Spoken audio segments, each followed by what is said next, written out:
Was there ever a time something happened and you said to yourself, I don't need to feel angry right now. I don't have to. I should not feel angry. I need to be strong. I have to be strong.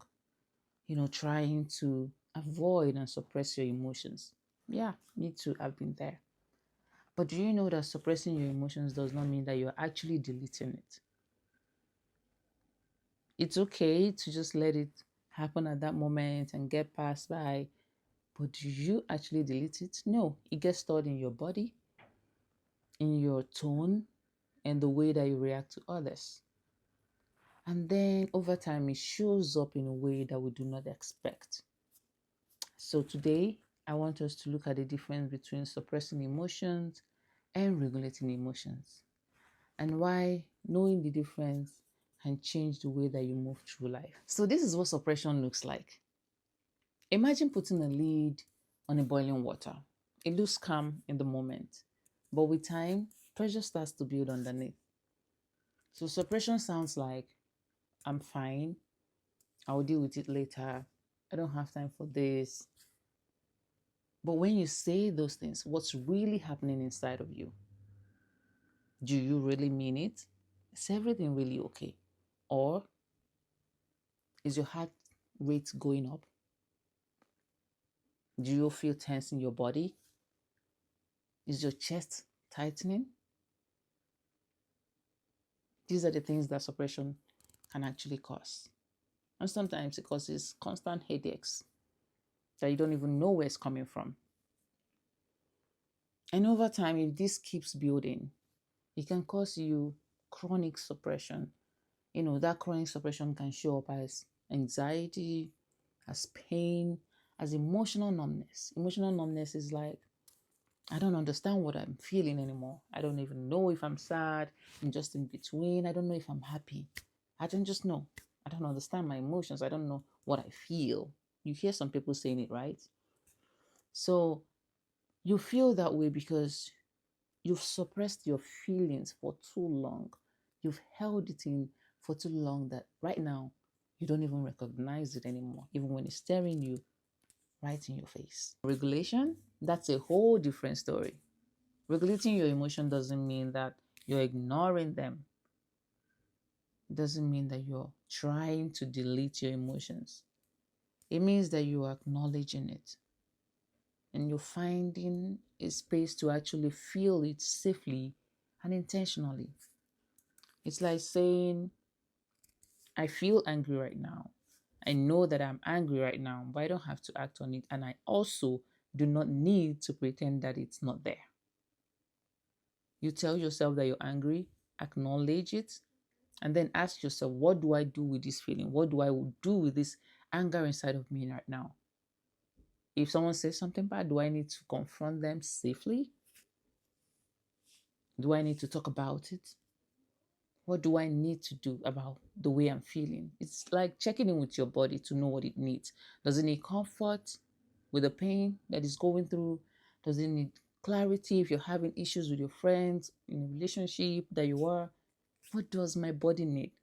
That is trying to regulate it, acknowledging it, and knowing what to do with it, knowing how to handle it. You're pausing, now you're reflecting, and knowing how to react after that.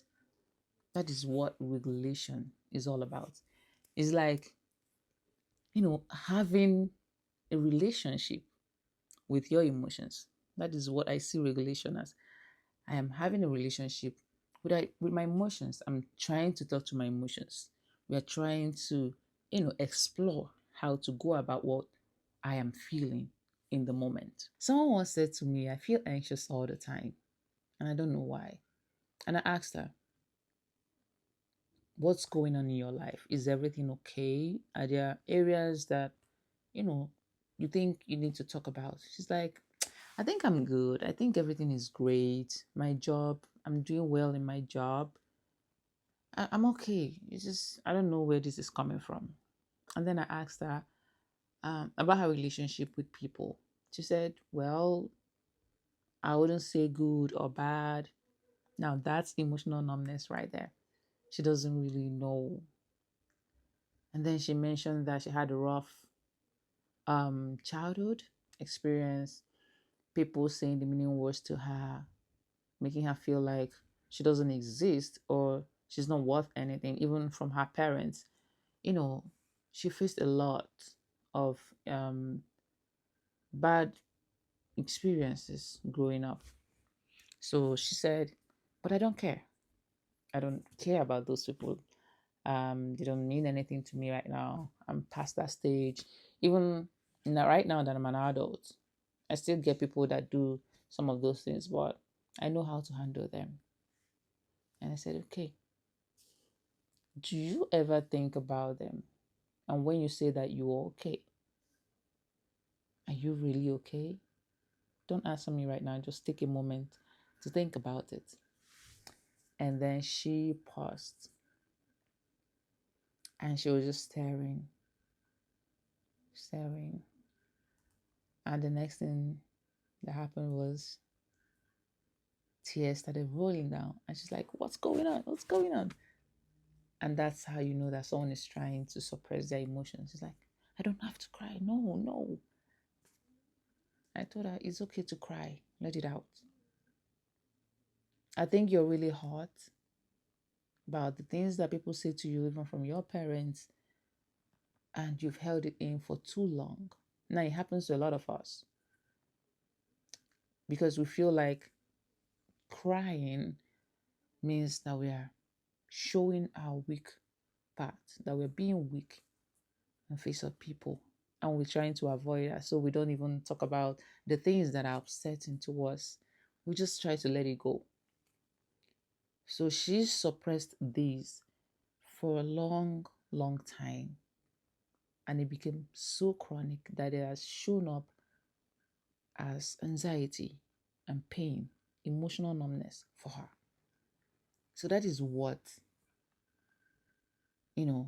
suppression can actually cause. And a lot of people have actually suppressed their emotions right from when they were little, and it has shown up as anxiety, pain that they've carried for too long. Even becoming an adult, they are still trying to suppress it. And sometimes they get these constant headaches that I talked about. They feel tired all the time. They don't know what is wrong with them, but they feel like nothing, things are not going well, but they can't just explain it. That is one of the things that suppression does. It numbs you totally. So the next time you catch yourself trying to push your emotions away, I'd like you to pause and say to yourself that it's okay to feel this way. Whatever you're feeling that moment is valid. You don't have to unpack it all at once, but acknowledging it, naming your emotions, and letting it pass through instead of burying it. That's emotional regulation. Feeling safety rather than suffering silently. And I want you to remember that regulating your emotion does not mean that you're weak. It actually makes you free. If this spoke to you, I'd like to let you know that you're not alone. It's just that with suppression, we're learning how to, hold onto our emotions because we don't know how to express them. So it's okay that you're learning right now and you're trying to see how you can heal from it. So this page is for self-compassion, being kind to yourself, one step at a time. Try to name your emotions. Try to talk about it. And you're on your way to healing. So I'd like you to subscribe, like, share it with your loved ones who are going through stuffs like this. And on this page, we will discuss more on, mental wellness, emotional well-being, and many more topics that relates to therapy. Thank you for joining, and I'll see you again soon. Bye-bye.